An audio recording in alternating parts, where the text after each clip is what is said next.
tell us what makes money in fashion with your experience as a launcher of brands. Well, I think what our goal is to help designers to don't sit on inventory. Okay. That's a good thing. Create when there's a demand.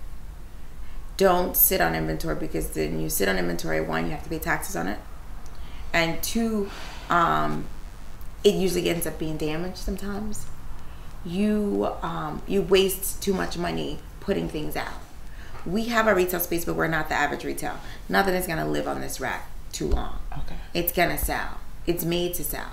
You create things in sizes that you know are gonna sell, and you create according to the demand and not with the hopes of selling.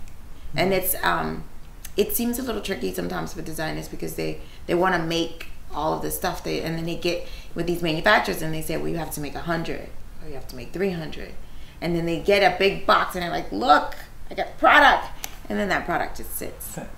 And just because you sold it to a retailer doesn't mean you sold it. Just because you got it into a store that's not winning. Winning is when it sells at the retail cost, not when it sells when it's on sale.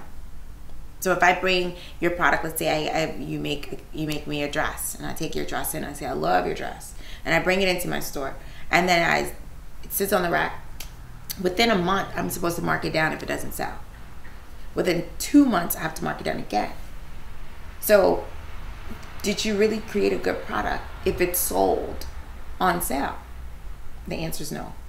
And so the key is to create a product. Don't create too much. Create enough, and make sure you get a boutique that's gonna support you. That's gonna say, look, this isn't moving. This is what customers are saying about it. This is the product this is the problem we're having with it. Maybe the waistline measurement isn't right. Maybe the torso, everybody that comes in, they can't fit it. If everybody can't fit your product, you didn't make it right, you know? Exactly. So what advice would you give to a boutique or a designer to push stuff out the door and become lucrative? First advice to a boutique, don't be selective of the designers you bring in. Okay. But also open up opportunities. I plan on carrying the first Vera Wang, so to speak. I plan on carrying the first Marc Jacobs. But they start off as a small brand. But imagine if you were the boutique to take in that person and say, I'm gonna help them. A lot of boutiques are afraid to take in no-name brands, so to speak. They're afraid to put them next to that brand. But what they are doing when they do that is they're hurting new designers from ever coming out. It's remarkable that all of these big brands have been in existence for so long. But they're only in existence because the boutiques only buy them. Mm-hmm.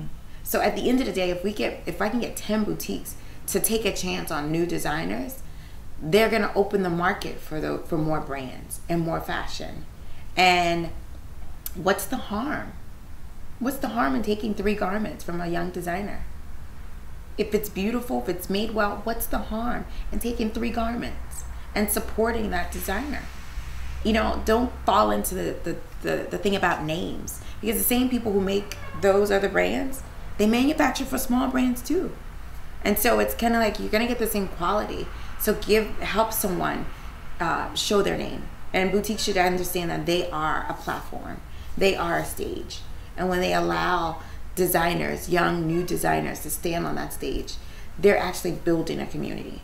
And they're building a loyalty, because that designer will always remember them for that.